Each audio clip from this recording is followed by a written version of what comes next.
Halo, Assalamualaikum warahmatullahi wabarakatuh. Perkenalkan, nama saya Nurul Ilmi. Saya mahasiswa program studi Magister Kimia Universitas Gadjah Mada. Oke, di kesempatan kali ini saya akan berbagi mengenai pengalaman saya mendaftar di beasiswa unggulan. Oke, apa itu beasiswa unggulan? Beasiswa unggulan itu beasiswa yang dikelola oleh Kementerian Pendidikan dan Kebudayaan RI, di mana beasiswa unggulan ini terdiri atas dua jenis, yaitu beasiswa masyarakat berprestasi dan beasiswa pegawai Kemdikbud. Jadi itu ada dua. Nah, untuk saya mendaftar di jenis yang pertama, yaitu beasiswa masyarakat berprestasi. Nah, untuk beasiswa masyarakat berprestasi ini ditujukan untuk calon mahasiswa atau mahasiswa di jenjang sarjana, magister, atau doktoral, S1, S2, atau S3. Jadi kalian untuk mahasiswa S1, S2, S3 dapat mendaftar di beasiswa unggulan. Secara umum, beasiswa masyarakat berprestasi ini diberikan kepada masyarakat yang memiliki prestasi nasional ataupun internasional. Kemudian yang kedua, memiliki kontribusi kepada daya saing bangsa, baik bidang sains, sosial, maupun bidang-bidang yang lainnya. Jika kita membahas persyaratan, terdapat dua persyaratan, yaitu persyaratan umum dan persyaratan khusus.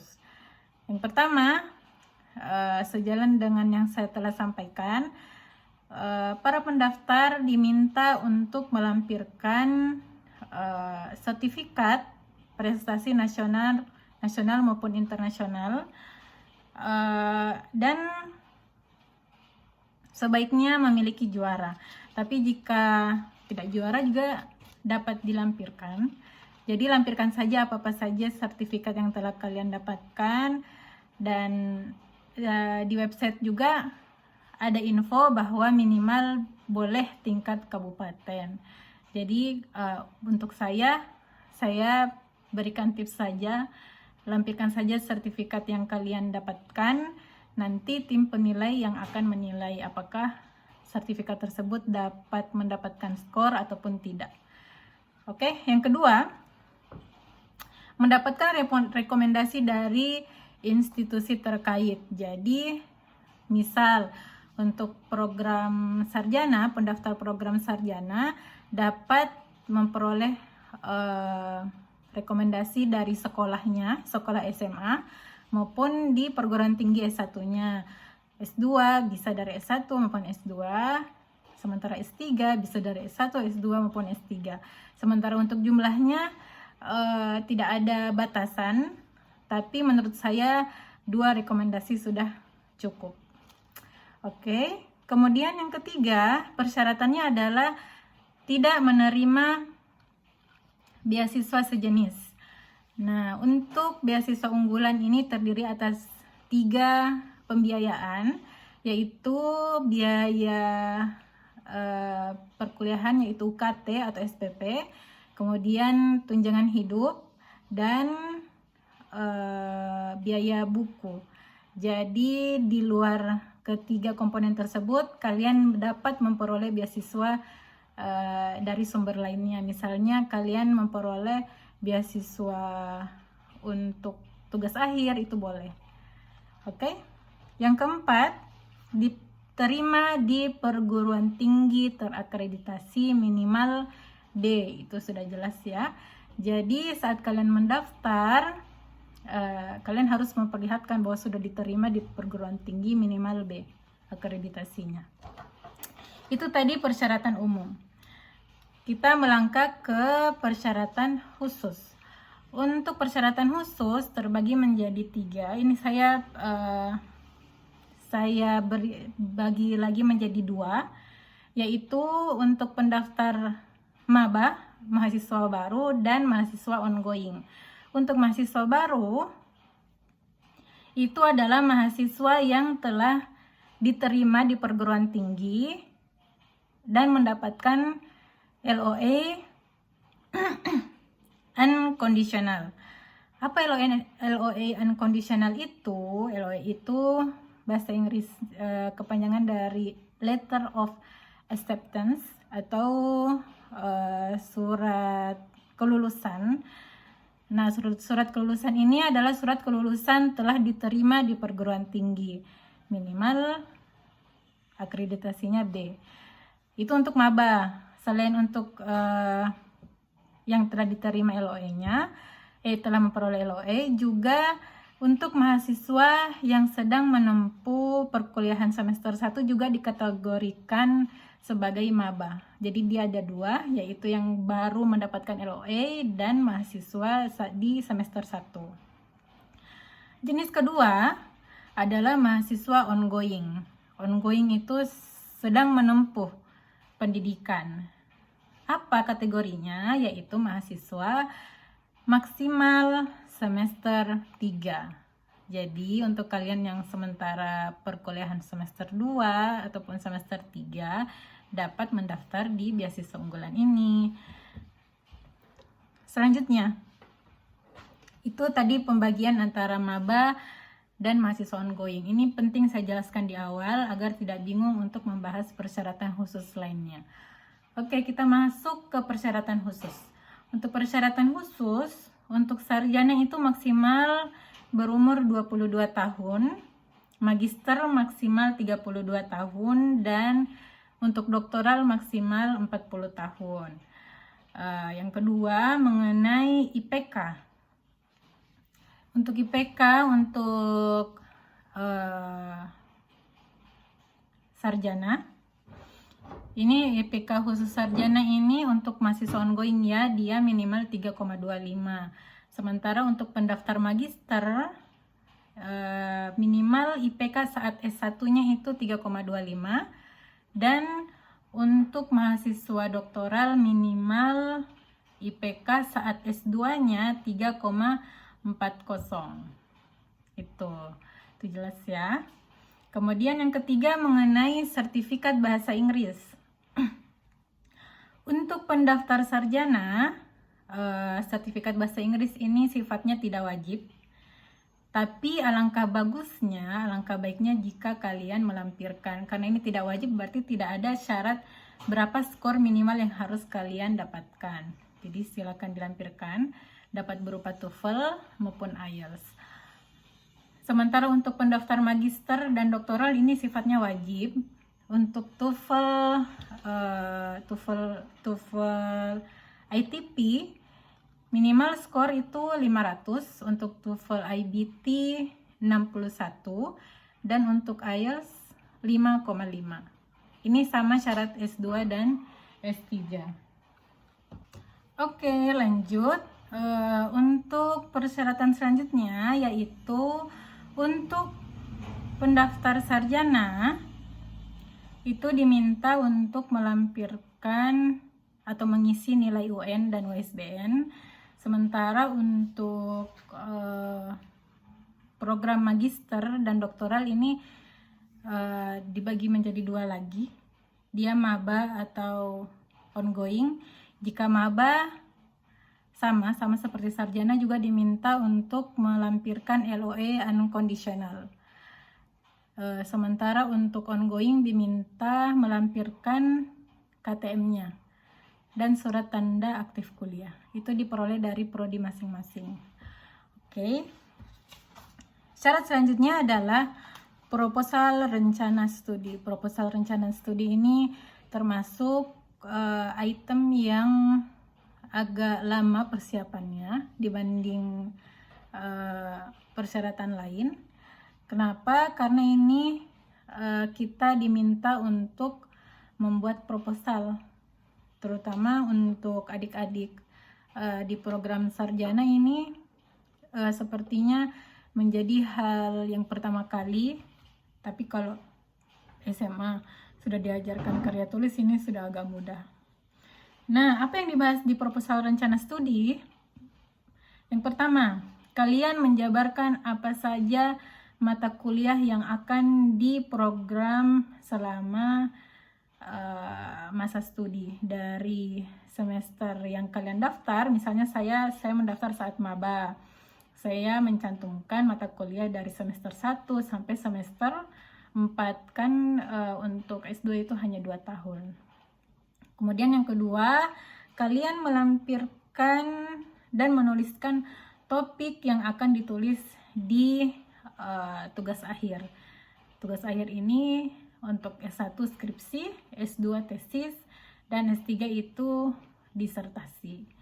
Kemudian yang ketiga, kalian juga menjelaskan apa aktivitas yang akan dilakukan di luar perkuliahan. Jadi kalian di sini diminta untuk tidak hanya melakukan perkuliahan saja akademik, tapi juga diminta untuk melakukan kegiatan non akademik.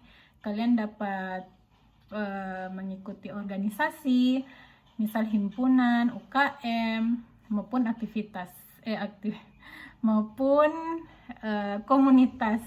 Maksud saya komunitas yang ada di dalam perguruan tinggi maupun di luar perguruan tinggi.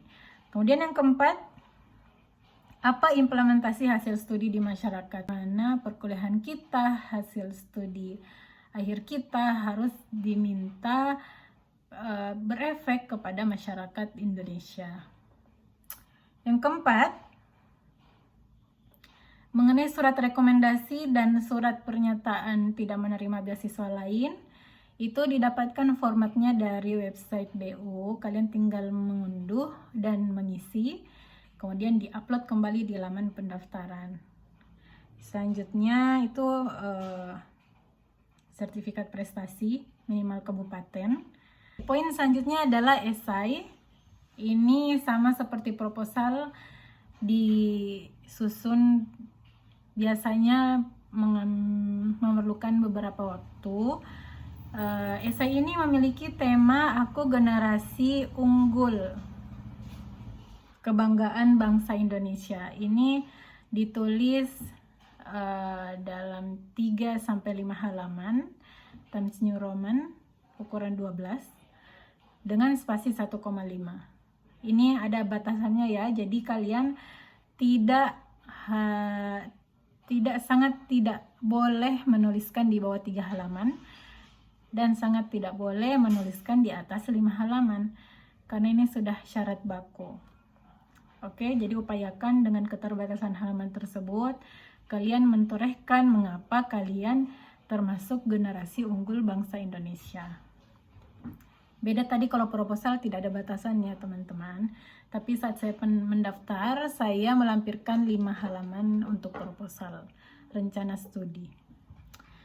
Nah, ini kemudian untuk kelengkapan berkas yang lainnya, ini agak mudah, yaitu KTP. Terus untuk ongoing diminta KTM-nya, kartu tanda mahasiswa. Kemudian untuk pendaftar maba, LOE unconditional. Sementara untuk ongoing diminta surat tanda aktif kuliah yang diperoleh dari prodi masing-masing. Kemudian juga untuk ongoing diminta KHS-nya. Kemudian untuk maba diminta melampirkan ijazah dan transkrip nilai akhir, dan sertifikat TOEFL maupun IELTS untuk S2 dan S3. Itu tadi syarat-syarat apa saja yang perlu kalian penuhi saat mendaftar beasiswa unggulan. Ketika syarat-syarat itu sudah ada, sudah siap, kalian tinggal melakukan pendaftaran. Sekarang kita melangkah ke pembahasan selanjutnya, yaitu apa saja tahapan yang perlu dilalui saat melakukan pendaftaran di mengapply beasiswa unggulan. Yang pertama, registrasi. Registrasi ini dilakukan di website beasiswa unggulan, beasiswaunggulan.kemdikbud.go.id. Di situ sudah jelas persyaratan, registrasi, pertanyaan-pertanyaan yang banyak ditanyakan, Di sana sudah jelas. Kemudian setelah registrasi kalian akan melakukan aktivasi akun langsung ke email kalian, kemudian melakukan pendaftaran. Setelah pendaftaran ditutup, berkas-berkas yang kalian submit akan melalui proses seleksi tahap 1 atau seleksi administrasi. Biasanya di sini sudah banyak yang jatuh calon-calon awardee-nya. Jadi ini saya upayakan berkas disiapkan sebaik-baiknya. Kemudian untuk kalian yang beruntung, pada saat pengumuman sudah ada nama kalian sebagai lulus seleksi tahap 1. Setelah seleksi tahap 1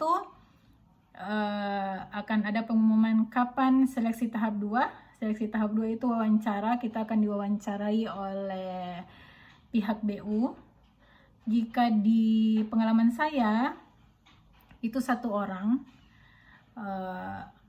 saya kurang tahu bagaimana latar belakang pendidikannya, apakah beliau dari psikologi. Biasanya dalam wawancara itu akan ada pakar-pakar psikologi yang akan melihat apakah kita jujur dalam menjawab dan sebagainya. Kemudian setelah itu kita setelah wawancara akan ada pengumuman seleksi tahap 2.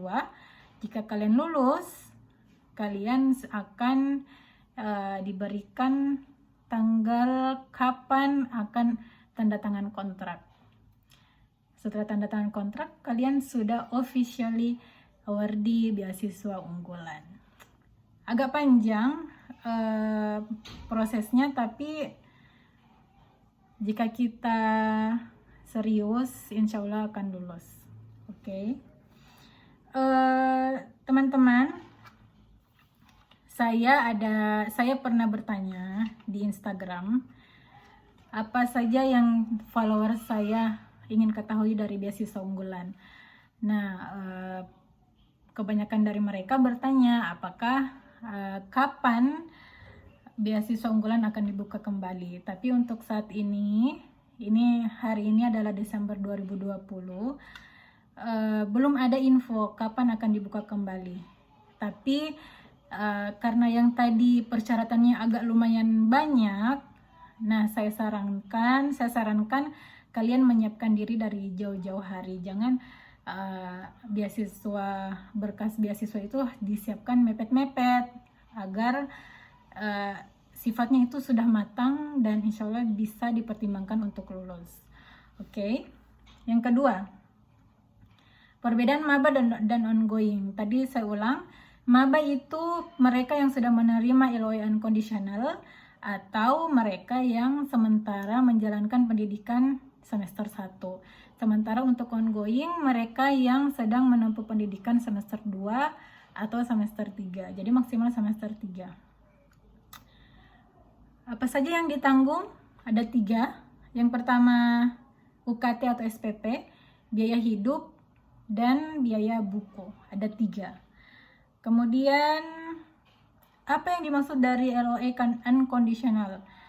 Nah, tadi juga sudah saya jelaskan, LOA unconditional adalah LOA yang tidak memberikan kalian syarat tambahan untuk kelulusan. Jadi sudah tidak ada syarat tambahan, tinggal melakukan registrasi ulang. Kemudian dari mana rekomendasi dapat kita peroleh? Boleh dari sekolah, untuk untuk pendaftar sarjana bisa dari sekolah SMA-nya, bisa dari perguruan tinggi S1, dosen-dosen S1-nya, S2 atau S3, dan tempat kerja kalian. Upayakan bos, istilahnya, direktur, manajer, seperti itu. Kemudian pertanyaan selanjutnya, sebentar saya cek ya. Wait.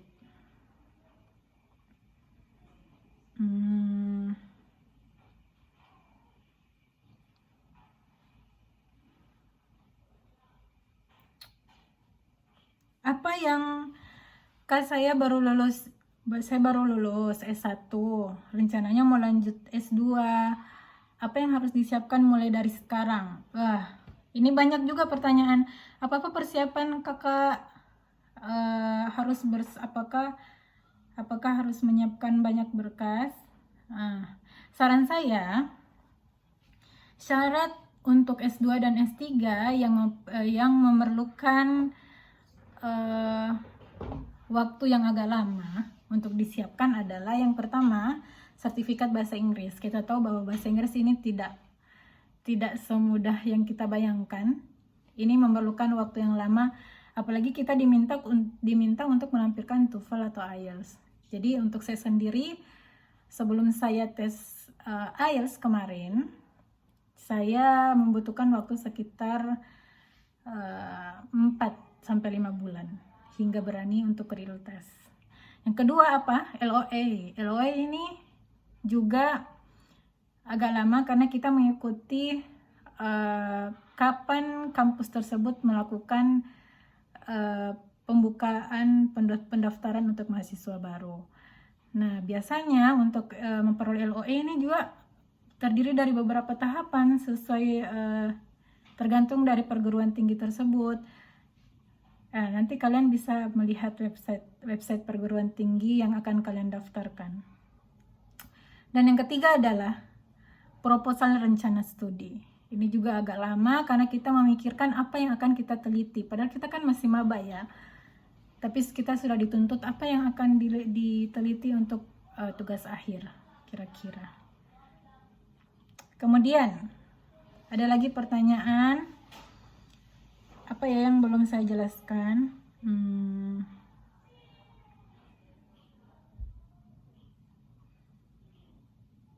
Banyak yang tanya-tanya tentang LOA. LOA itu apa? LOA itu bagaimana? Tips dapat LOA gimana? Ya tips dapat LOA itu ya kita harus mengikuti syarat-syarat dari perguruan tingginya. Biasanya dari perguruan tinggi juga meminta sertifikat bahasa Inggris. Bisa juga meminta tes TPA, hasil tes TPA. Seperti itu.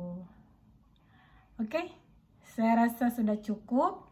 Jika ada yang masih kurang jelas dan masih ingin ditanyakan, bisa di kolom komentar atau bisa menghubungi saya di Instagram. Nama akun saya ME Nurul Ilmi. Nanti akan saya lampirkan di sini. Oke, terima kasih. Wassalamualaikum warahmatullahi wabarakatuh. Semangat untuk semuanya.